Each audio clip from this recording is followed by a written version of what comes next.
இடைக்கால வரவு செலவு திட்டம் என்ற பெயரில் திமுக அரசு சமர்ப்பித்துள்ளது தமிழக மக்களுக்கு பெரும் ஏமாற்றத்தை அளித்துள்ளது.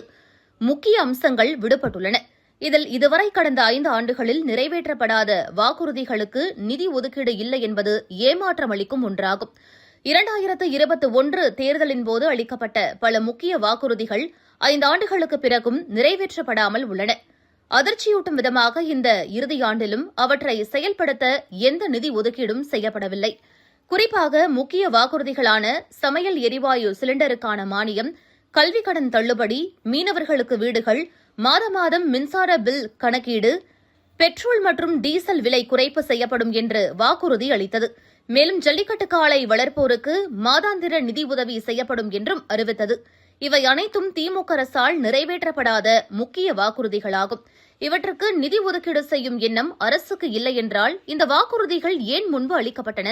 இந்த தேர்தல் அறிக்கையும் பட்ஜெட்டும் வெறும் வெற்று ஆவணங்களாக குறைக்கப்பட்டிருப்பதை காட்டுகிறது. கடந்த சில ஆண்டுகளாக தூய்மை பணியாளர்கள், அரசு ஆசிரியர்கள், அரசு மருத்துவர்கள் மற்றும் செவிலியர்கள், இளைஞர்கள், மாற்றுத்திறனாளிகள் மற்றும் ஊராட்சி செயலாளர்கள் உட்பட மாநிலம் முழுவதும் பல்வேறு தரப்பினர் போராடி வருகின்றனர். இந்த கடைசி பட்ஜெட்டிலும் அவர்களின் கோரிக்கைகள் புறக்கணிக்கப்பட்டுள்ளன. நீண்ட கால குறைகளை தீர்க்க அரசு தவறிவிட்டதை இது எடுத்து காட்டுகிறது. அதேபோல முதலீட்டை ஈர்க்கப் போவதாக கூறி சென்ற வெளிநாட்டு பயணங்களில் வெளிப்படைத்தன்மை இல்லை. கடந்த 5 ஆண்டுகளில் முதலமைச்சர் பெரும் முதலீடுகளை ஈர்ப்பதாகவும் லட்சக்கணக்கான வேலைவாய்ப்புகளை உருவாக்குவதாகவும் கூறி வெளிநாடுகளுக்கு பயணம் மேற்கொண்டார். அப்போது உண்மையில் பெறப்பட்ட முதலீடு எவ்வளவு, உருவாக்கப்பட்ட உண்மையான வேலைவாய்ப்புகள் எத்தனை என்பது குறித்து இதுவரை பாஜக உள்ளிட்ட எதிர்க்கட்சிகள் கேட்டு வரும் வெள்ளை அறிக்கையை இதுவரை திமுக அரசு சமர்ப்பிக்கவில்லை. கடந்த 5 ஆண்டுகால சாதனைகளை திமுக அரசு முன்னிலைப்படுத்துகிறது. ஆனால் அமைச்சர்கள் மற்றும் தலைவர்கள் மீதான முறைகேடுகள் மற்றும் ஊழல் புகார்கள் குறித்த அறிக்கை இதுவரை இல்லை.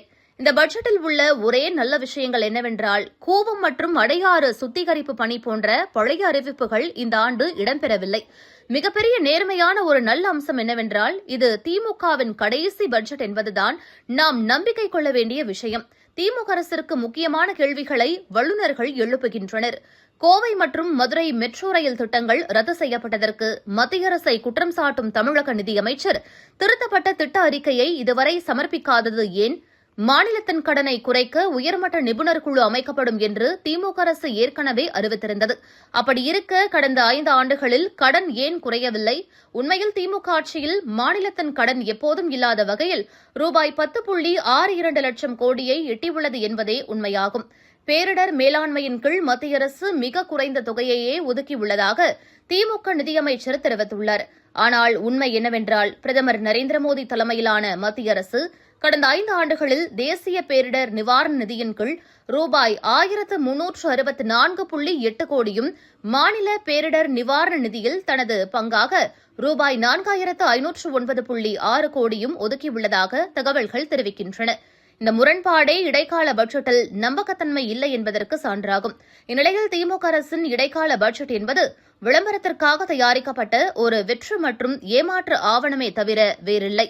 தமிழக மக்கள் எதிர்பார்ப்பது வெளிப்படைத்தன்மை மற்றும் வாக்குறுதிகளை நிறைவேற்றுவதையே ஒழிய அரசியல் கதைகளை அல்ல என்பதை குறிப்பிடத்தக்கது.